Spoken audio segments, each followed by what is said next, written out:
السلام علیکم ورحمۃ اللہ وبرکاتہ۔ معزز سامعین، السلام علیکم۔ آج کے ٹاپک میں مجھے اس موضوع پر بات کرنے کی ہدایت کی گئی کہ آپ ہمیں شرم و حیا کے بارے میں کچھ اہمیت بتائیں۔ تو سب سے پہلے درود پاک پڑھتے ہیں، اس کے بعد احادیث مبارکہ کا عنوان اور اس کا مفہوم کچھ بیان کروں گی۔ ان اللہ و ملائکتہ یصلون علی النبی یا ایھا الذین آمنوا صلوا علیہ وسلموا تسلیما اللهم صل علی محمد کما صلیت علی ابراہیم وعلی آل ابراہیم انک حمید مجید اللهم بارک علی محمد وعلی آل محمد کما بارکت علی ابراہیم وعلی آل ابراہیم انک حمید مجید۔ اور اس طرح احادیث مبارکہ نبی پاک صلی اللہ علیہ وسلم نے ارشاد فرمایا، میری احادیث سنو اور اسے اچھی طرح یاد کر لو، خود کی بنائی ہوئی کوئی بات نہ اس میں داخل کرو۔ اسی لیے میں اچھی طرح سے انہیں دہراتی ہوں اور پھر آپ کے سامنے بیان کرتی ہوں۔ اسی لیے احادیث مبارکہ کا عنوان میں آپ کو بتا دیتی ہوں، جس کا عنوان ہے شرم و حیا کی اہمیت۔ وعن ابن مسعود قال قال رسول اللہ صلی اللہ علیہ وسلم ان مما ادرک الناس من کلام النبوۃ الاولی ان لما تستحیی فاصنع ما شئت۔ یہ بیان کیا گیا ہے، جس کا ترجمہ کچھ یوں ہے، اور حضرت عبداللہ بن مسعود سے روایت ہے کہ نبی کریم صلی اللہ علیہ وسلم نے ارشاد فرمایا، بے شک پہلی سابقہ نبوتوں کی باتوں میں سے جو باتیں لوگوں نے لی ہیں، ان میں سے ایک یہ ہے کہ جب تو شرم و حیا نہیں کرتا تو پھر جو چاہے کر ڈال۔ اسے امام بخاری رحمۃ اللہ علیہ نے روایت فرمایا ہے، جس کا مفہوم کچھ یوں ہے، سابقہ شریعتوں میں حیا کی تاکید۔ اس احادیث مبارکہ میں حیا کا حکم دیا گیا ہے کہ جو سابقہ انبیاء کی تعلیمات کا بھی اہم وجود رکھتا ہے، اور اس امت کی تعلیمات میں بھی یہ حکم موجود ہے۔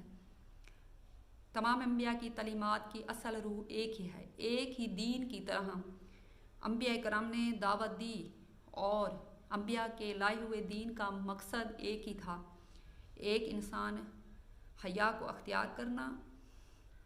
حیا ایک ایسی صفات ہے جو انسان کی نیکی کی طرف رغب کرتی ہے اور برائیوں سے روکتی ہے۔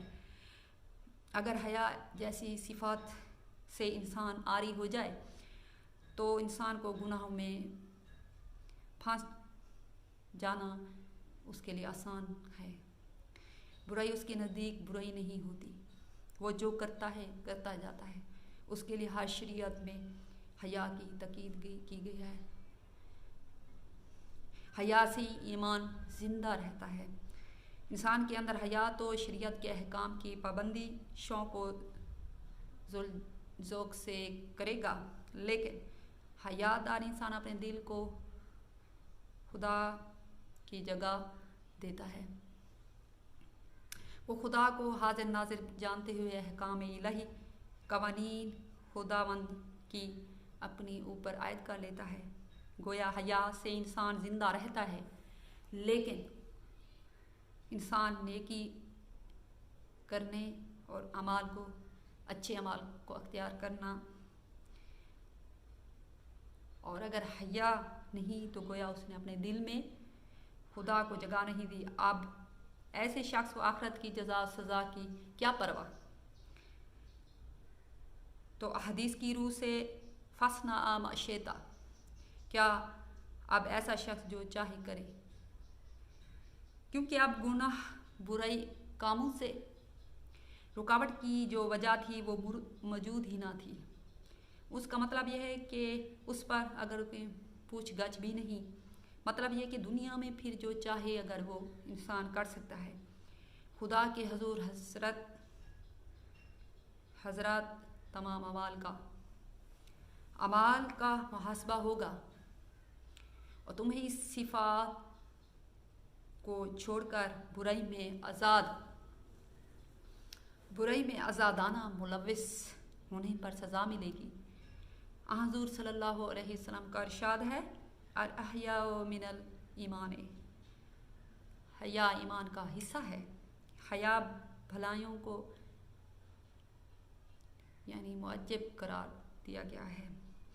حیا سے انسان خدا اور رسول صلی اللہ علیہ وآلہ وسلم کے حق کو پہچانتا ہے، والدین، بڑوں اور بزرگوں کا احترام کرتا ہے، حقوق کی پاسداری کرتا ہے، معاشری اخلاق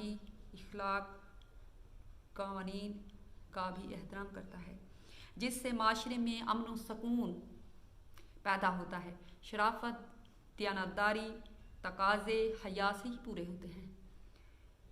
غرض انسانی زندگی تمام شعبوں کی اصلاح اس وصفہ سے ہے، انفرادی ہو یا اجتماعی زندگی بھلائیاں نصیب ہوتی ہیں۔ حضور کریم صلی اللہ علیہ وآلہ وسلم نے ارشاد فرمایا، الاحیاء لا یاتی الا بخیر، حیا بھلائی کے علاوہ اور کچھ نہیں لاتی، یعنی خیر کے علاوہ کچھ نہیں لاتی۔ حیا انسان کا پردہ ہے۔ اگر انسان میں حیا ختم ہو جائے تو نہ وہ چھوٹوں کی تمیز، بڑوں کی، نہ بزرگوں کی، نہ اساتذہ کی، جو چاہے وہ کرتا جائے۔ بے حیائی کے نقصانات بھی بہت زیادہ ہیں۔ اگر حیا کو انسان چھوڑ دے تو اس کے لیے کوئی گناہ نہیں رہتا۔